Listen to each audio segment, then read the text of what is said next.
I'm going to ask you about another one. Will Lutz. Man, I don't want to be rude, but we call him Big Lutz. And man, he was clutch. That's who he is, man. That's all we know. Come on, man. Do you know who it is? Big Lutz.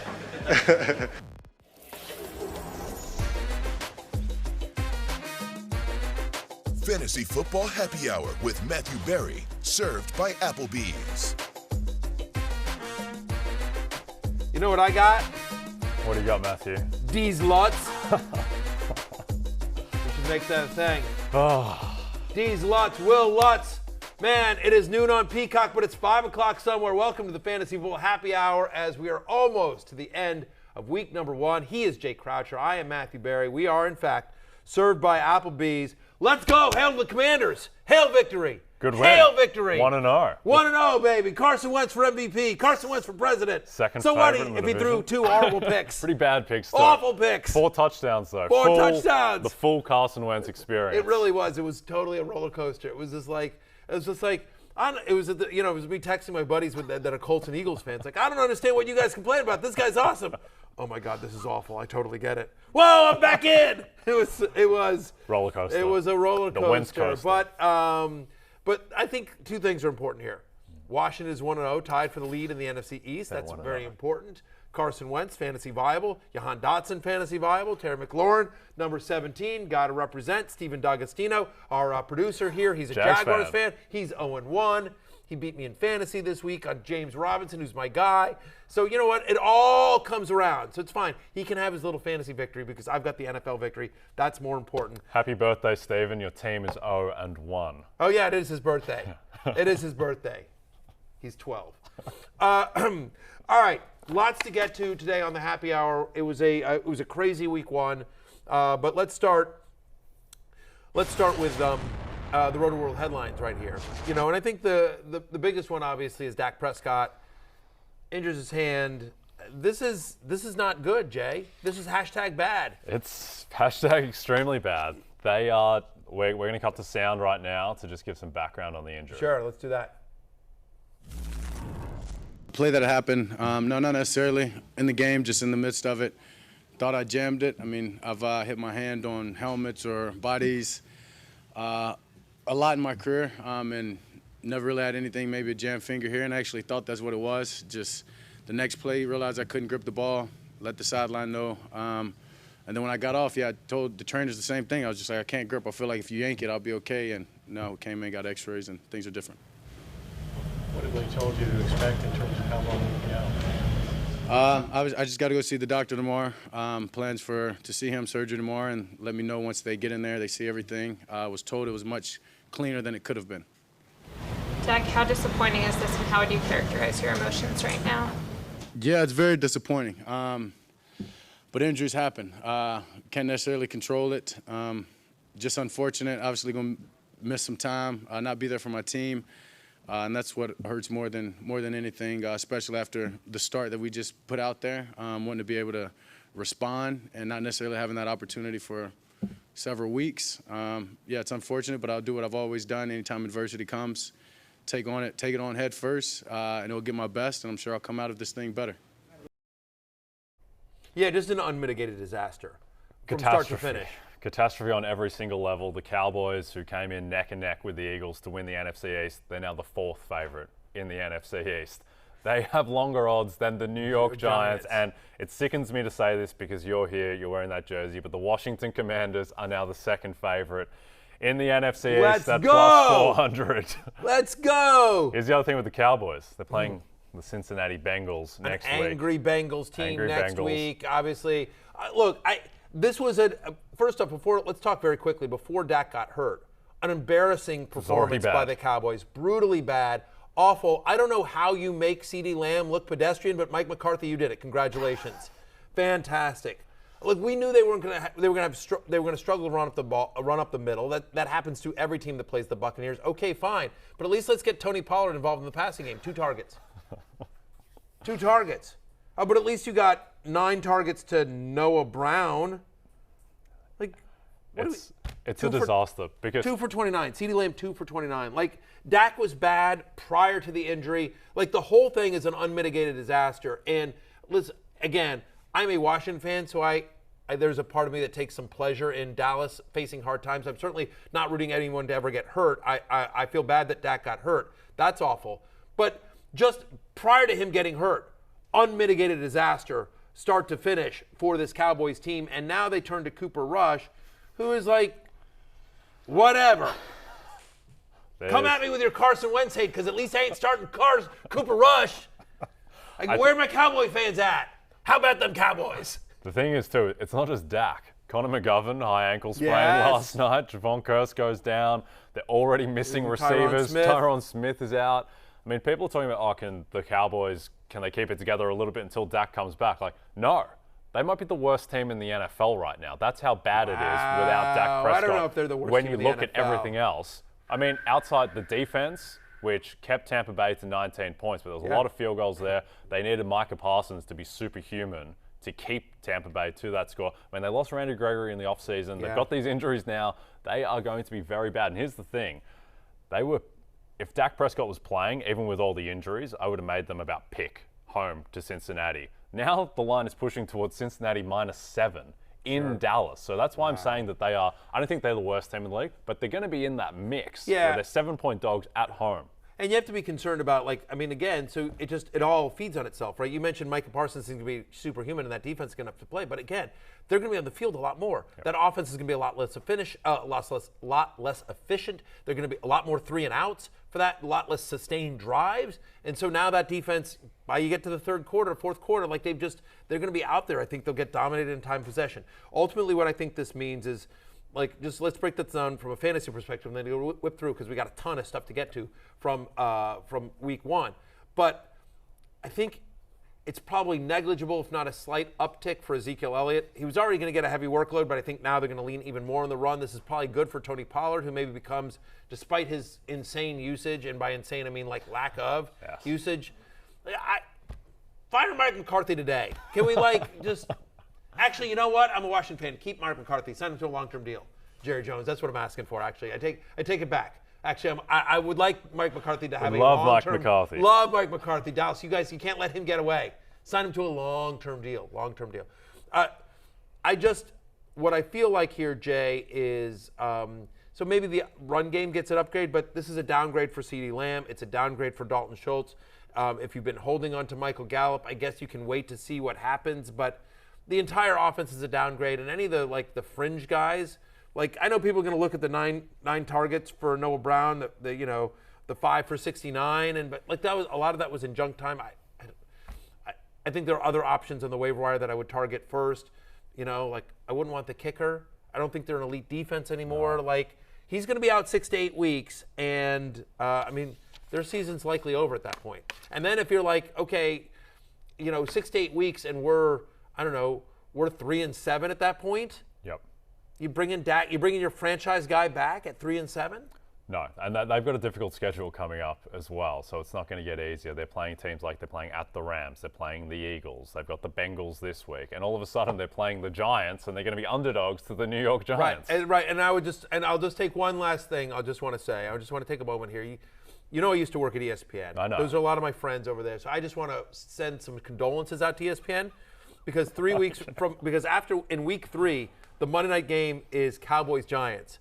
Cooper Rush, Daniel Jones, Monday Night Football. They got to sell that somehow, and I don't know how they're going to do it. The 0-2 Cowboys and Cooper Rush come in and take the New York Giants. Anyway, my heart goes out to the promo people over at ESPN. My old friends there. America is going to get to know Cooper Rush really well, or more likely, they're going to get to know the next guy. They're going to get to know the next guy really well. All right, so the team that's playing. But by the way, as bad as Dak Prescott was, Joe Burrow might have been worse yesterday. He might have been. 5 turnovers from Burrow all off season. They fixed the offensive line. That was the last piece. Well, he got sacked 7 times, mainly by Alex Highsmith and TJ Watt before TJ Watt went out. And here we've got the full screen with Joe Burrow. He came in as one of the favorites for MVP. Yeah. He accumulated a lot of yards, but beyond that, didn't look too good for Mr. Burrow. He looked awful. Now, in fairness, T. Higgins left this game fairly early with a concussion. We cross our fingers and hope they get Higgins back. So that's a concern. But to me, the other thing that I think is shocking here is not just the 5 turnovers. It's the 7 sacks. That's the concern. Because the turnovers are fluky. Yeah, of course. It happens. It's weird, but it happens. But, dudes, you guys spent the offseason spending millions upon millions of dollars of getting an offensive line to protect Joe Burrow, and you know what happened? They couldn't protect Joe Burrow. Yeah. I will say as well, there is an element where sacks can be a quarterback stat sometimes. Joe Burrow, a few of those sacks were definitely on him, where he's going super cool Joe Burrow trying to shrug off edge rushers and just getting strip sacked. So that would be concerned. At the same time, everyone is looking at how bad the Bengals played. Here's how I look at it. He got sacked 7 times. He turned the ball over 5 times. They still have to miss 2 chip shot field goals to lose the match despite everything going against them. So I would not be feeling good if I'm a Steelers fan today, that everything went right for my team and I still needed those miracles to even win the match. By the way, do you think he still calls himself Money Mac after that? I think he wants a new long snapper. Right? Is he like loose change Mac now? Yeah. Right? Not really Money Mac. A couple of bad ones. Not sure he can miss from the extra point. Yeah, exactly. He's Doink Mac, something like that. Boink Mac. I don't know. Like he. Tough day for kickers overall. Not D's Lutz. No. Not D's Lutz. Well. Not him. And that hurt me because the Falcons plus 200. That's why I'm wearing black today. I don't blame you. To mourn Falcons plus 200. For people that missed the Sunday show, that missed fantasy football pregame, his bold prediction was Falcons to win straight up at plus 200. And you were looking like a genius for about 3.5 quarters. Well, I learned something yesterday, Matthew. You know what I learned? Yeah. So the Falcons are up 26-10 late in the game. Yeah. And they're minus 2,000 on a sportsbook app, which I'm not going to name because we don't have a sportsbook sponsor yet. I could be saying your name right now. Falcons minus 2,000, and here's what I learned. The Atlanta Falcons are never minus 2,000 in reality to win. You know when they're also minus 2,000 to win a game of football? What's that? Remember the Super Bowl against New England? Yeah, you remember 28-3? The Atlanta Falcons, never again. What are you going to do? Anyway, there you go. Dad taxes don't bet on Marcus Mariota. There you go. Exactly. You learned your lessons the hard way. Real quickly before we move up from Cincinnati-Pittsburgh, I just want to mention a couple of things here. Najee Harris leaves this game late. He gets banged up a little bit, didn't play in the overtime period, I believe. And before we rush out to pick up Jaylen Warren, a couple things. All right, bad offensive line.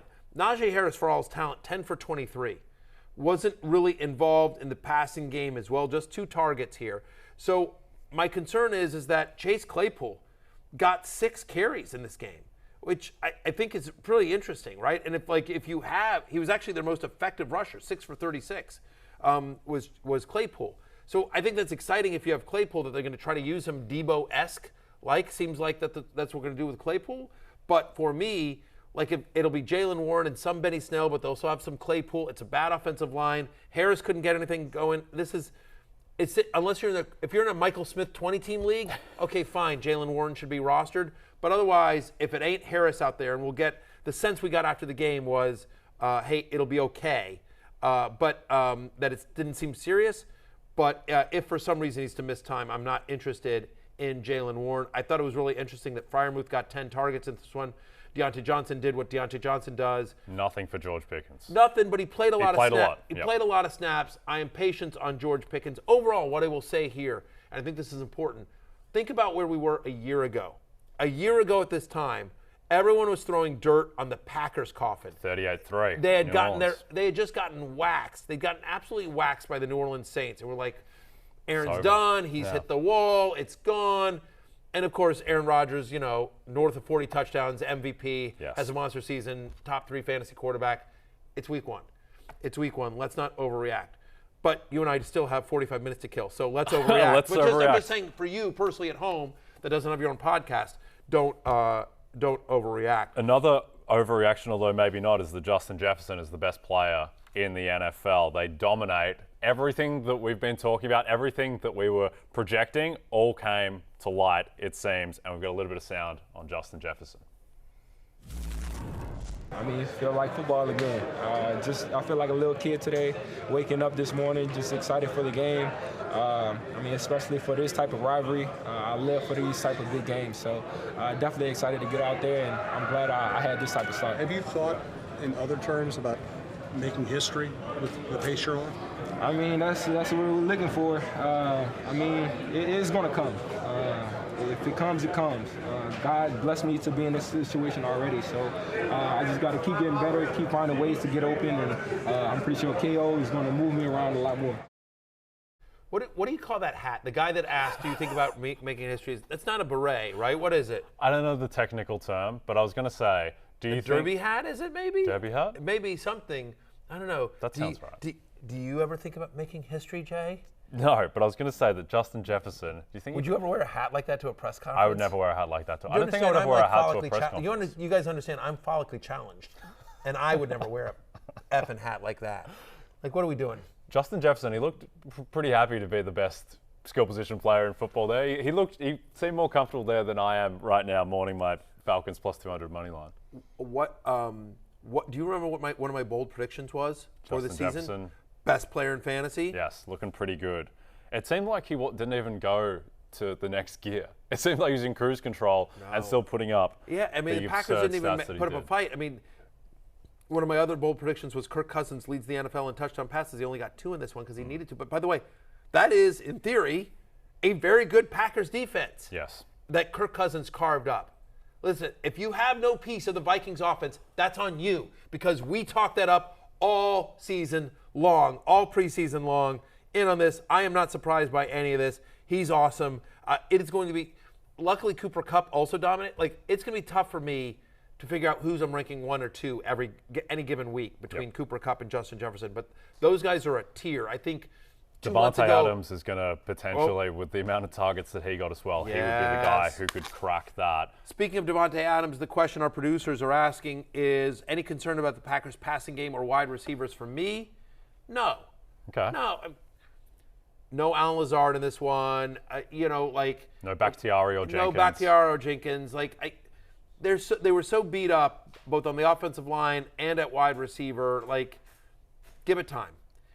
If there was one concern, honestly, it was the fact that Aaron Jones didn't seem to get used very much in the passing game. I mean, A.J. Dillon had a really nice game there, but otherwise, that was candidly a bit of a concern for me on that one there. I mean, Aaron Jones, 5 for 49. When he was running, he was very effective, but they only gave him 5 carries. He gets weirdly only 3 receptions for 27 yards. He does get 5 targets. They just, honestly, Minnesota dominated time possession in this game. They did. I do think with the whole discourse around that game, how much of it is different if Christian Watson just catches the 75-yard bomb touchdown and just walks it in, and then at the same time, that is part of the concern that Christian Watson does drop those passes. That is kind of the book on him. Romeo Doubs looked okay, 4 for 37, seemed to get a bit more involved late. The concern would be that the Packers only had 5.3 yards through the air per attempt, and they just all the concerns about them from preseason seem to be realized, and all the optimism about Minnesota seemed to be realized. But I agree that certainly wouldn't be giving up on the Packers and their 9.5-point favorites against Chicago this coming week. So. Well, the 1-0 Chicago Bears, by the way. So a game full of intrigue. That game, of course, right here on NBC and Peacock. NFC North Showdown. Yeah, I'm a company man. There you go. Game is at Lambeau. Historic Lambeau. Bears, Packers at Lambeau. Always a historic game. Let's talk about Trey Lance. And a lot of people went into the season with Trey Lance as a sleeper. He was on my preseason love list. I will own that as well. He did not look ready for prime time in this one. Nor Chicago time. No, right. Didn't look ready for any time. Although comes out with a victory, 19-10 over the 49ers. Ends up having 54 yards rushing. We like that. He had 164 yards passing. So anyway, what do we think about? Are you ready? Are you panicking on Trey Lance? I'm not, just because of the conditions, where that was a really tough place for him to go in. The total fell out of the sky. I think it closed 37.5. It was going to be an ugly game. He wasn't helped by Deebo Samuel fumbling on an important drive. He didn't have George Kittle. Elijah Mitchell goes out as well. I think the Bears defense, it's not going to be great, but it might be okay. They showed a lot, especially with their rookies, guys like Brisker and Robinson. So, no, I'm not giving up on Trey Lance. Let's see him in normal conditions. I will say, though, if I'm the 49ers, I wouldn't be trading Jimmy Garoppolo to the Cowboys after yesterday. No. You absolutely cannot. I mean, It's luckily they won this game. I mean, if you're the 49ers, like you risk, if you're Kyle Shanahan, like give it another week or two, but you risk losing the locker room because the locker room's like, yo, we're trying to win games. Like, and that guy, pointing over at Garoppolo, that guy won us games last year. That guy's got a winning record as a quarterback. Again, we always talk about QB wins wins are not a QB stat. But the fact of the matter is that like that guy can play. That guy got us to the playoffs. That guy's won a playoff game. Like this kid is out here like I don't know what he's doing. Now again, I 100% agree with you. Awful conditions, no Kittle, no Elijah Mitchell. He leaves that game early. We'll see the severity of that injury. My expectation is it would be Jeff Wilson Jr. and Deebo Samuel. Like they'll have some of the other guys too, but that would be the pickup is Jeff Wilson Jr. if he's available in your league. 9 for 22. Again, awful conditions there as well. And to your point, listen, the Bears are a decent defense. Like their offense is brutal, but the Bears are a decent defense. We both took the under on this one, and that paid off in a big way here as well. So patience on Trey Lance. I, however, would say probably not the worst idea to look at your waiver wire. Like Jimmy? No. I'm just saying if you went into the season with Trey Lance as your only quarterback. Yes. Trevor Lawrence out there, Jameis Winston out there in your league. Some people that Wentz. Carson Wentz. Like that was the other thing about jokes aside about this, he threw it over 40 times. Yeah. They threw. I mean, it's going to obviously be a much more wide open offense in Washington than what they did last year, where they basically had to try to hide Taylor Heineke. Yep. They've got Curtis Samuel. They've got Jahan Dotson. They've obviously got McLaurin. Logan Thomas made a couple of clutch catches. He was back. He was a surprise active. They're going to go 4 wide a decent amount with those 4 guys. I mean, Logan Thomas obviously 3 wide and then a tight end, of course. But Gibson was using the passing game quite a bit as well. Wentz actually might be a usable fantasy quarterback this year in somewhat deeper leagues. I don't disagree with that. I will say with Trey Lance, 8.5-point favorites to Seattle next week. The Niners suspect that he will get right, and that is a really nice get-right spot against the Seahawks. Now, maybe the story. Who got right? Who got right? Saquon Barkley. That's right. 194 yards, a touchdown, 68-yard run down the left sideline where he looked a little bit like Saquon Barkley on that run, mixed with Jonathan Taylor. I think he's the guy who sees his stock rise the most in terms of the upper tier guys. We talked about him a lot preseason, how he's 50-1 to win the rushing title. That's looking very good now. He's a comeback player of the year candidate. And he looked healthy, and he did it in spite of Daniel Jones, who his final stats looked okay. Daniel Jones did not play great yesterday, and Saquon was still able to rack up those stats. So how much are you moving him up your rankings? The questions about Saquon Barkley were twofold. One, can he get back to that explosiveness? Because we didn't see it last year. Even when he found a seam, people were able to catch up to him. Yep. Well, that's back. Finally, 2 years removed from the injury, you're like, okay, oh, that's the guy. Yeah, I remember that guy. I remember that guy out of Penn State. I remember that guy's rookie year. So number one is the explosiveness back. And then number two is, would he get the usage, and would they be able to scheme him? Would Brian Daboll be able to scheme an offense enough to get him into space and use him the right way? And he absolutely did. So shout out to my friend Dwayne McFarland, who does a bunch of stuff for Fantasy Life and Pro Football Focus. And he tweeted this yesterday. Saquon Barkley played 83% of snaps and posted a whopping 74% route participation. He dominated opportunities for the Giants. 62% of attempts, a 40% target share. 22% of his carries went for 10 yards or more. 6.8 yards per attempt after contact. He is in that conversation. If you were some people do draft after the first week. If you were drafting after the first week, it's Jonathan Taylor, it's Christian McCaffrey, it's Austin Eckler, it's Saquon Barkley. He's right there. Dalvin Cook, Derrick Henry. He's right there in that mix, in that top 5 or 6 running back range. Yep. He's back, baby. Yep. I'll tell you what, I'd rather have him than the running back opposite him yesterday. I'd rather have Saquon Barkley than Derrick Henry going forward, just because Derrick Henry didn't catch a pass yesterday. We thought that he would have more involvement in the passing game. Not yesterday. All right, let's go to the Kansas City Chiefs.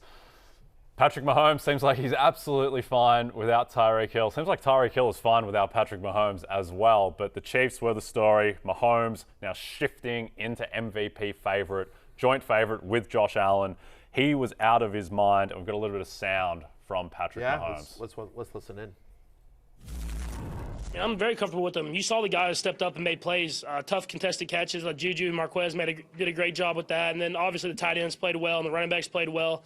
The only one I was missing was McCole. I owed McCole 2 touchdowns. So I was glad I got him with the one at the end there. But, I mean, he was getting open, and he's had a good camp getting open on those routes. I just have to connect on those if we want to continue to get better. When it gets to the game, you kind of see who everybody is. And I think you saw as guys stepped up and made plays whenever their number got called. And like I said, it's going to come from everywhere. It's not going to be one guy. I haven't looked at the stats or anything like that, but I know a lot of different guys made plays in the game. He's right, by the way. And here are the stats, Patrick. Patrick watches the show every day, so here's a chance for you to look at the stats. Hi, Patrick. Right? So if you're listening at home, Juju goes 6 for 79. Kelsey, of course, 8 for 121 and a touchdown. He was awesome. MVS, 4 for 42. Clyde Edwards-Helaire, we're going to talk about it in a second. 3 receptions, 32 yards. He gets the 2 touchdowns. McKinnon, 3 for 27. McCole, 3 for 16 and a touchdown. Jody Fortson gets into the end zone. Sky Moore had 1 for 30. A lot of guys touch the ball in Kansas City. When you score 44 points, that's possible. We talked about this in the preseason. A lot of people were concerned about Tyreek Hill, and it was kind of like, I'm not. Like, it's one thing when you have, like, I'm not saying losing a guy like Tyreek Hill is good, because he's obviously one of the best players in the NFL. But it does allow a quarterback to sort of open up the offense. And, like, now, like, I don't have this sort of, big dog that I got to feed. Now I can sort of spread it around. Like, other than Kelsey, no one, Juju ain't going to, like, yo, you didn't get me enough, Patrick. Like, that's not happening. So this is Mahomes' team, and he can spread it around, and the results speak for themselves. I mean, we like the Cardinals. Cardinals are a good football team. Yeah. And they got spanked. They got destroyed. That was embarrassing. Spanked, embarrassing. Cowboys-esque. Cowboys-esque is what it was. It was. That was a tough one. Embarrassing. For me, the big takeaways are Juju is what we thought he was. 6 for 79 on 8 targets. If he's getting 8 targets a game from Patrick Mahomes, I'm in. That'll turn into, be nice to have somebody owing me 2 touchdowns the way that Mahomes said he owes that to Mecole Hardman. So I'm in on, I don't know that there's a fantasy takeaway other than this. I think Clyde Edwards-Helaire is a sell high. Yes, I agree completely, because you look at the usage that he got, because he was just unbearably efficient. He's not going to replicate that. He didn't get the carries. He got 2 touchdowns through the air. That's not going to happen all the time. I think the bigger takeaway and what's more sustainable is that Juju Smith-Schuster looked like the guy from 2018. 100%. So that is the big takeaway. But CEH played less than 39% of snaps. Like, again, one of the reasons why I wanted to avoid him in the preseason is I'm like, you're going to see some Isaiah Pacheco. And he got more run late, but whatever. He did what he needed to do, 12 for 62 and a touchdown late. Again, playing, they're up big, and you have to take it with a grain of salt. But the fact of the matter is like, he did what a player should do in that situation, which was look effective against a beaten down team. Jerick McKinnon, listen, Jerick McKinnon is a good little player, right? I mean, McKinnon, 3 for 27, 4 targets. Like, he was effective when he got the ball as well. I think it is a 3-headed monster on a pass-first team, and I just don't want a starting running back that played under 40% of offensive snaps in a 10 or 12 team league. And so this is likely his best game of the season. Yep. So I'm not just giving him away, but I would sell high on Clyde Edwards-Helaire. Other side of the bar in Arizona. Well, I'm very concerned about the Cardinals, because here's the thing. The betting market moved from Chiefs -4.5 to Chiefs -6.5. That's a massive move. And then they got destroyed by 23 points. So that implies that the market... for sure by the way, and I had a really good betting day, and we'll talk about this later, but I also want to own it. Like, I don't want, like, I bet the Cardinals to cover. I thought, like, this is going to be a close game. This is right. This is going to be I'm like, when it got to 6.5, I'm like, come on, man. This is going to come down to last touchdown. I think the Chiefs win, but they ain't blowing these guys out by a touchdown.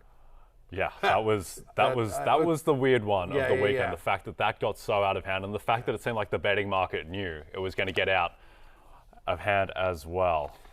Look, Zach Ertz was banged up. No DeAndre Hopkins in this one. No Rondell Moore. So I don't know how much to take away from the fact that Greg Dortch, 7 for 63 on 9 targets. But Dortch season, right? Yeah, Dortch season, right? Yeah.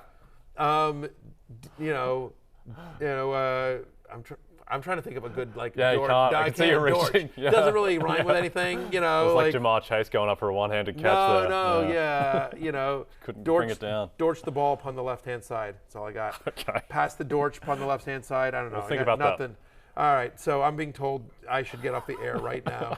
By the way, I just want to point this out. Anyway, so I think Dortch is sort of interesting. Better days are ahead for Arizona. I think they will rebound again. Let's see what happens when they get Rondale Moore back, and first game with Marquise Brown there. Zach Ertz kind of limped into the game, scores a touchdown, but doesn't do much here. But hey, shout out to Andy Isabella and his truthers, right? 1 for 10, 3 targets. They've been waiting a long time. There's a whole. You have no idea. The people that are into Andy Isabella are really into Andy Isabella. We have one of them on our staff at the moment. Yeah. So I'm just saying. There you go, guys. 1 for 10, 3 targets. Congratulations to all of you Andy Isabella truthers. We'll be back right after this.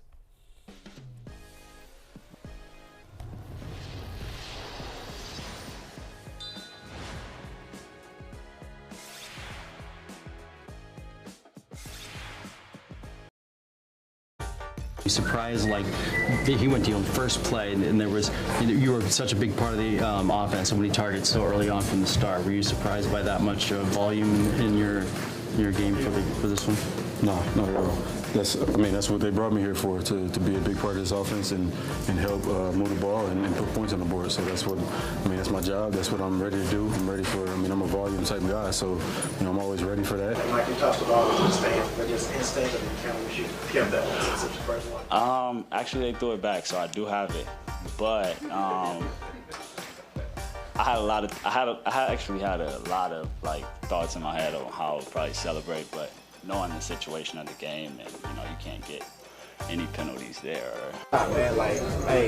McDaniels, he's gonna need a wheelbarrow, man, for his around, man. He got a lot of football on this, you know what I'm saying? So let's see call by him.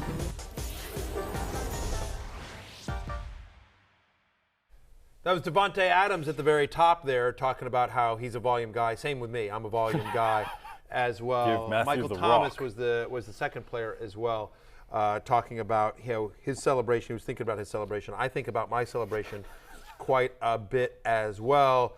But no time to celebrate because we've got RotoPat on the phone. RotoPat decided. Last time RotoPat was on with us, he had a jacket. And now RotoPat is not. What happened? Because you only have one jacket. I've been on the air with you a number of times, and you only have one jacket. And so is it in the wash? What's going on? Well, Matthew, I don't know if you heard of this place called Europe, but I bought the jacket there, and it just became like my favorite possession of all time. And I actually wear it when I'm not even on the show. But my wife said that, she would leave me if I wore it again today. So. Well, no, I know. I've heard. I've talked with your wife. She tells me that, it's when it's time for romance, that's what you wear, that and a smile, and pretty much it. Yeah, I wouldn't be caught dead not in the jacket. This is actually the first time in 7 years I've not had it on. I understand. So, RotoPat, it is the aftermath with RotoPat. You can catch all of his stuff at rotoworld.com, NBCSportsEdge.com. RotoPat, is your first name Roto and your last name Pat, or is RotoPat all your first name? Well, like in Brazil, they call the soccer players by one name, even though they have full legal names. That's kind of mine. Patrick Daugherty just got trashed at one point. Now, every legal document, it gets confusing if I don't sign RotoPat. I'm not allowed to vote if I don't sign RotoPat. So, I couldn't even remember my last name until you said it, actually. That makes a lot of sense here. Another guy that goes by one name, Tyreek. We know exactly who we're talking about here. Pretty good debut here with the Miami Dolphins. Targeted 12 times on 31 routes. His 38.7% target rate was the second highest among wide receivers, Pat. You like what you saw?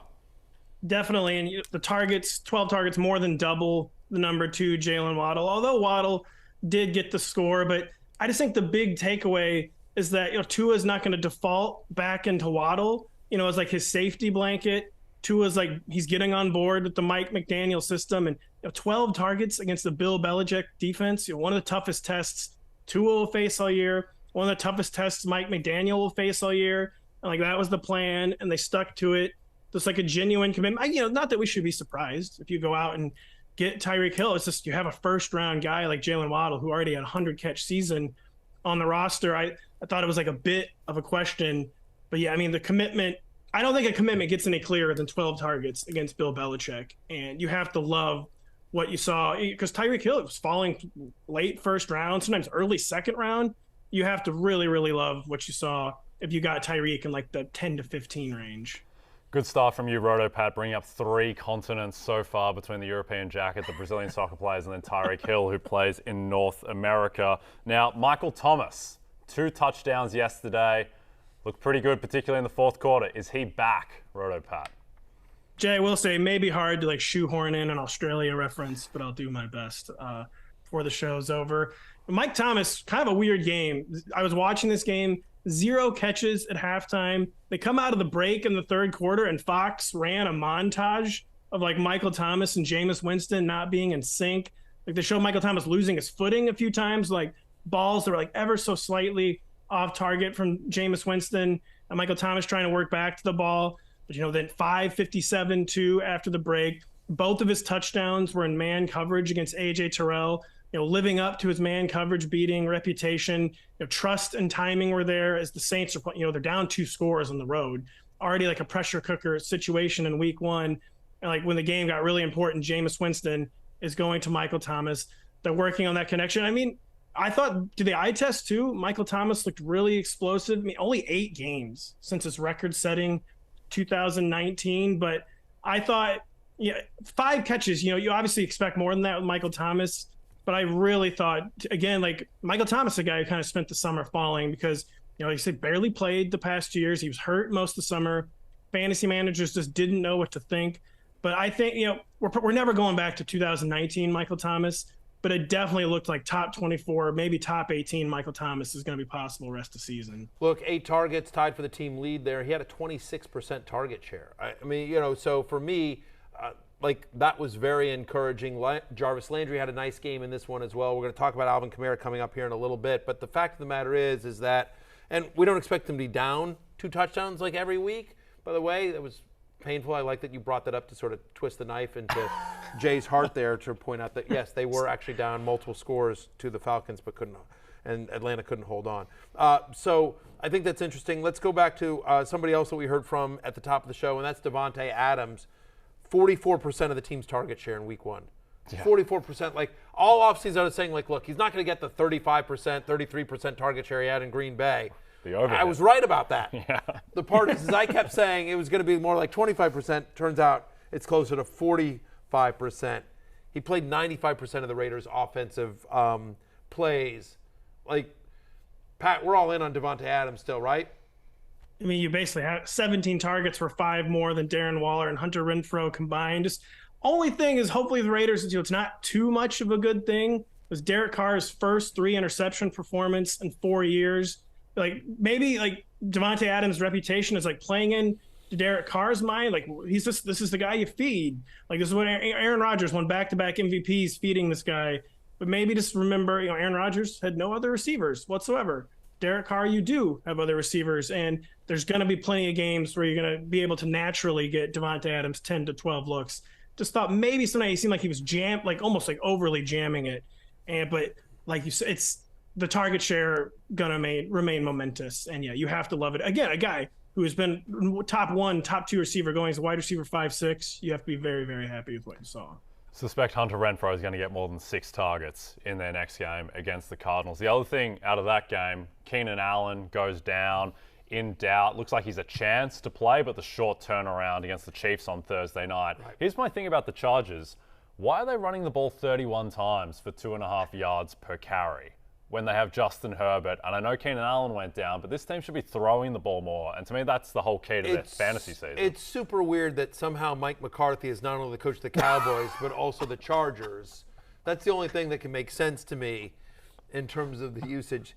Yeah, it is. It is a little weird. Like, I know you got this Ferrari in the garage, but yeah, let's take a spin in the station wagon. Yeah. By all means. Let's ride my daughter's bicycle instead. Right. What are they doing? Right. It's not like Justin Herbert was having a bad game. No. It's looking like an MVP out there. I know. And the worst part is it worked for them. They end up winning this game 24-19. RotoPat, here's my question. Let's assume Keenan Allen does not play in this game. Who would you recommend people pick up? Because look, Josh Palmer is sort of the obvious answer based on the preseason, but DeAndre Carter, 3 for 64 and a touchdown, was actually much more effective. Both guys got 4 targets, Palmer and Carter, but Carter obviously had the much better day. Yeah, the Carter stat line gives you a little pause if you're a late-round Josh Palmer drafter, but Palmer was the guy in there in 2 receiver sets. DeAndre Carter had spent kind of a surprising amount of time in the slot, but Palmer basically became an every snap player after Keenan Allen went out of the game. I think you can still be really bullish, expect a really high target upside. A guy who had 9 targets even when Keenan Allen was active last week 18. I think the early total for Chiefs-Chargers is 54.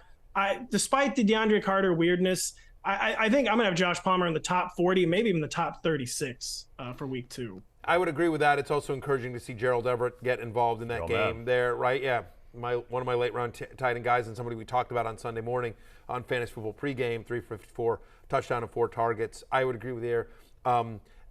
Let's talk about, listen, sometimes opportunity begets fantasy goodness, and that's what happened in Atlanta. Yeah, Cordarrelle Patterson. This was maybe the strangest fantasy line just because the usage was so unexpected, but 136 yards on 25 touches. And to me, the thing here is that didn't have a carry longer than 15 yards. This was all about volume. So what are you expecting for Cordarrelle Patterson going forward, Pat?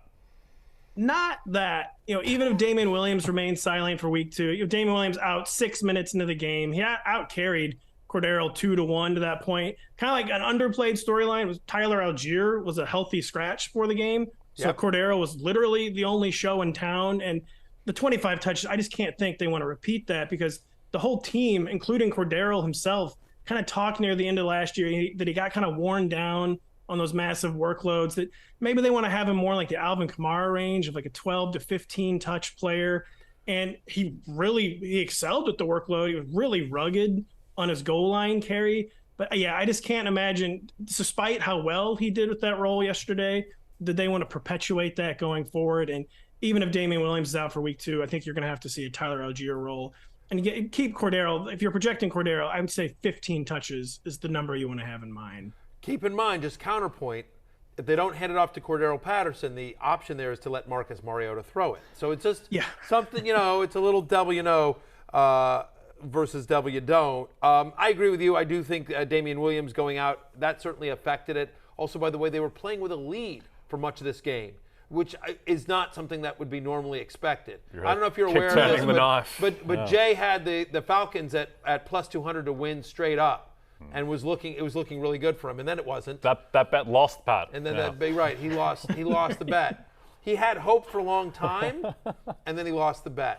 Marcus Mariota. Having seen enough Atlanta Falcons, I just knew it was a matter of when, not if, they somehow blew their 2-score second. The beauty is they stopped the 2-point conversion to make it 26-24, and that seals the game, Pat. That ends the game. They can't lose after that, and then they lose anyway. Now, a better story than the Atlanta Falcons. Antonio Gibson, 130 yards on 21 touches, gets the carries, gets 14 carries, gets 7 receptions as well, leads the team. Yeah, to me, that was the biggest key here was Gibson being so involved in the passing game. It's going to be a pass-happy offense. I mean, the whole Washington offense, I think, Jahan Dotson, I think, obviously is going to be a fantasy factor. I don't expect 2 touchdowns. But, him and Curtis Samuel, both potentially have value in deeper leagues. McLaurin's always going to get his, but I think the passing game usage for Gibson was really encouraging because that was the problem last year, is that he just couldn't get on the field. And so it feels like with Carson Wentz under center, warts and all, Washington and Scott Turner, their offensive coordinator, are really opening things up. He's so happy about Washington. I'm so happy. Tough to be next to. I mean, right? Look, and before you say, whatever, you beat the Jags at home. Well, who didn't beat an underrated, undermanned opponent at home, right? The Titans. Yeah. You know what I mean? Yeah. Right? I mean, I'm just saying, right? The 49ers couldn't beat the Bears. I mean, that game was in Chicago, but still, Bengals couldn't beat the Steelers. No game is a given in the NFL. Oh, boy. And so, anyway, I don't know how you feel about, but I think as long as Brian Robinson is out, this is not a fluke with Antonio Gibson and his usage, and I do think the passing game usage will continue. I will say this, one of the most shocking stats of the week that he out-targeted McKissick 8-3. I was getting excited until I read Pro Football Focus's Nathan Yankee, who did chart Gibson as playing 0 third and long or 2-minute drill snaps. That was still McKissick. But I think you can still be optimistic where maybe it's like a Cincinnati situation where Joe Mixon doesn't play a lot of the most important third downs, but he still plays enough third downs. And if Antonio Gibson just plays enough third downs, that like totally changes his outlook as a fantasy player. Right. And by the way, and you're just excited just because his ADP fell so much with all the Brian Robinson news and his usage in the preseason. And then, of course, once the accident happened once Robinson was involved, the carjacking incident, crime, awful, that's when it changed for Antonio Gibson. Real quickly, let's talk about Alvin Kamara. You concerned 12 touches, 46 scrimmage yards in the win against the Falcons, but, little upsetting given that, he is the pass-catching back. He wasn't involved in the passing game all that much. Only 2 games last year where he had less than 58 yards from scrimmage. I think the thing is that you don't need to dump it off to the running back when you can just get 20-yard receptions down the field every single play that you want in the fourth quarter to Jarvis Landry and Michael Thomas. But RotoPat, any concerns on Alvin Kamara? No, I think maybe, honestly, frankly, a positive where I think we want Kamara back more in like the 12 to 15 range. He got worn down as like a 25-touch player last year. And the 3 or 4 targets, that's concerning. But then again, are you really checking down when you're down multiple scores in the second half? So I think it's kind of like a fluky stat line, and that the checkdowns are going to come. The receptions are always going to be there for Alvin Kamara. And no, not worried, even though I sure could have used some more PPR points yesterday. Yeah, I think we all could. But at least Kamara got more than Mike Williams, who finishes with just 3 fantasy points. He caught 2 of 4 targets for 10 yards in the season opener. DeAndre Carter, Gerald Everett, Keenan Allen leaves the game early, RotoPat, and Mike Williams still can't do anything. How much of a panic button are you pushing? 0. I mean, this guy hit 17 targets in his second most recent game, which also happened to be against the Raiders. It's just one of those kind of live by the big play, die by the big play. The 4 targets is, of course, weird, but hard to see that as anything other than the fluke, and just hard to see it. It's just part of the Mike Williams roller coaster. Now he'll he'll get 18 targets against the Chiefs Thursday night. All will be right in the world. That's the Mike Williams life for you. He led the team in snaps and routes run. They had 67 offensive plays. Mike Williams was on the field for 62. If he continues to get that kind of usage, and based on this payday, I believe he will be. Ultimately, Mike Williams will be fine. RotoPat, we say goodbye to you, but not to your jacket because, of course, you're not wearing it. But we will all follow you on Twitter at RotoPat, and we will check out the aftermath with RotoPat on NBCSportsEdge.com. We are back after this. Thanks, Pat. Thank you.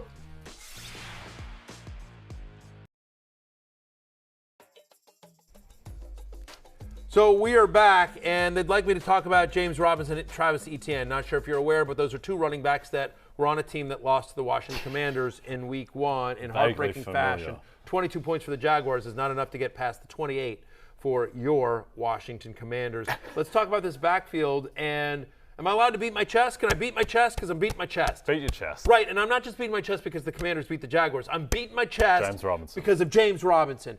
All through the preseason. Listen, I'm taking some L's. I took some L's as well. But this one, I get a big W for. James Robinson was on the preseason love list, and we talked about him throughout the preseason right here in the happy hour, saying, guys, it's going to be a committee, and the ADP is way out of whack for Travis Etienne and James Robinson. He was healthy. He got 12 touches. He played 49% of the offensive snaps, 69 yards from scrimmage, and more importantly, 2 touchdowns. He's the early down back. He's the red zone back. He's the base running back for the Jaguars, and Etienne is a pass catcher. Yep. I will say with Etienne, it looks a lot different if he catches the walk-in touchdown. 1,000%. And also, Trevor Lawrence missed him as well. True. Should have had 2 touchdowns, in which case you're not wearing the jersey today. Stephen D'Agostino is having you wear a Travis Etienne jersey instead for his birthday. Stephen, if Steve tried that, Steve would be working on Unbuttoned with Chris Sims. But what I would say here to you, Jay Croucher, is that I think both guys will have value.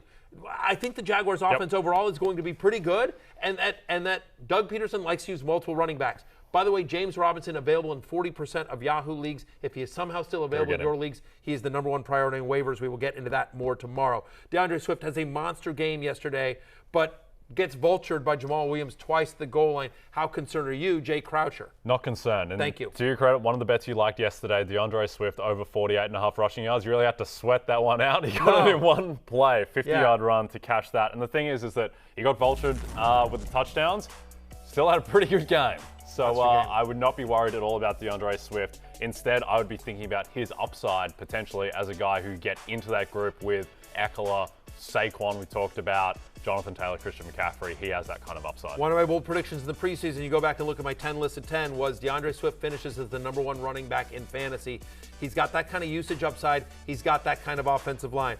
It would have been nice if he'd gotten all 3 touchdowns here and they didn't vulture him with Jamal Williams. But the fact is that Jamal Williams might potentially have some standalone value in deeper leagues, getting 33% of the touches in this one. He certainly must be rostered if you have DeAndre Swift. I do think, because again, we saw like they like him around the goal line, and if anything were to happen to Swift, Williams would have a lot of value. The Eagles, what a disaster this is. I get it. Like, Sanders scored. Our long national nightmare is over. Miles Sanders finally got in the end zone. But Boston Scott also scored. Kenneth Gainwell also scored. Jalen Hurts had a rushing touchdown. It's actually almost a mirror of the game last year against the Lions. Good luck picking which Eagles running back you want to start week to week to week. If I could get anything for any of these guys, I would sell immediately. Definitely. And Miles Sanders, great stat line. Efficiency is not going to repeat. He had 7.4 yards per carry.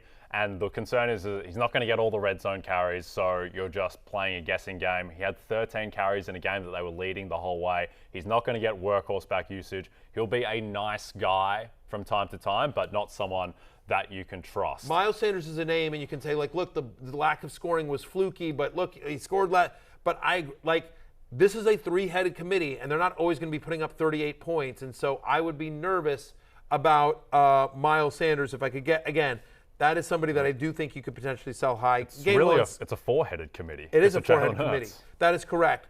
Gainwell's out there in a decent amount of leagues, and like, he's an interesting guy, but let's move over to the Texans, and I think this is one everyone in the fantasy community got wrong. Like, luckily, I was not as high on Dameon Pierce as other people were, but I had him at running back 26, I think, by the final draft weekend, and I had Rex Burkhead nowhere to be found. That might have been a mistake. As you see there on your screen, 71% of the offensive touches for Rex Burkhead here. Dameon Pierce played just 29% of the offensive snaps. Burkhead 19-12, out touching Dameon Pierce. 70 yards for scrimmage from Burkhead. Pierce just 39 yards. Dameon Pierce in his NFL debut played 29% of the offensive snaps. And by the way, this is a game in which the Texans led for much of it. Exactly. And the smoking gun with Pierce was always he never got big carry amounts in college. He never got more than 15 carries. So it wasn't just going to become a big workhorse straight away. At the same time, you would have liked a little bit more from him in this game. Okay, we're going to break. When we come back. I will say, but we'll talk more again, waivers tomorrow, but Burkhead's going to be a thing. Yeah, it's going to be a thing. He's going to be a... Maybe I'll wear my Rex Burkhead jersey tomorrow. Whatever. 2.9 yards per carry, but 14 carries is 14 carries. We're back after this.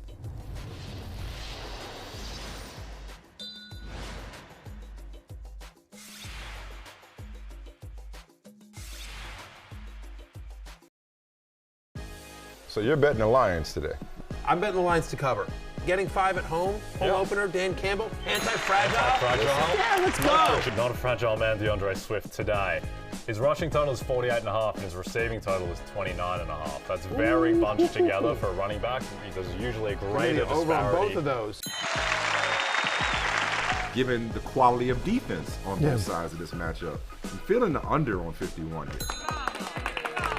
Total's already dropped a little bit, but I still think at 51. I think this is a defensive matchup. I actually think these are 2 defensive teams primarily. Second thing, and a bet that I told Matthew to make 2 ad breaks ago, is Baker Mayfield to throw an interception. Oh yeah, that's right, he did. We're all in. We're all in Baker Mayfield to throw just one. He needs to throw one. One or more. It was a profitable day. A good day for you, overall. I, and everyone that followed us, that tailed us on the Fantasy Football pregame show. We do that every Sunday morning on Peacock, 11 to 1. It is last call now. Prop bets for tonight. Let's make some people some more money here. What do you got for Monday Night Football? Albert O. I'm going to go for Okwegbunam to go over 25.5 receiving yards. The Seahawks cannot defend tight ends. They were 26 in DVOA against tight ends last season. I believe that Russell Wilson will pick on those mediocre linebackers in Seattle, and Okwegbunam benefits, and he goes over 25.5 receiving yards. I like that. I'm in. I'm going to bet that, and I will also bet this one.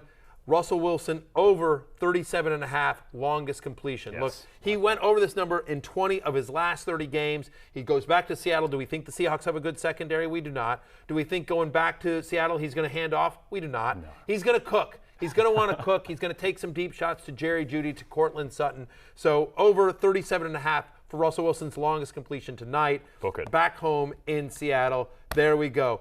Okay, we are back tomorrow. Look at him. Let's ride. Fake high fives he is throwing deep tonight. 1,000%. Let's ride. Let's ride, Russell Wilson. Listen, congratulations to everyone, especially the Commanders. You don't have to go home, but you can't stay here. We're back tomorrow. For Jay Croucher, I'm Matthew Berry. This is the Fantasy Football Happy Hour. Peace out.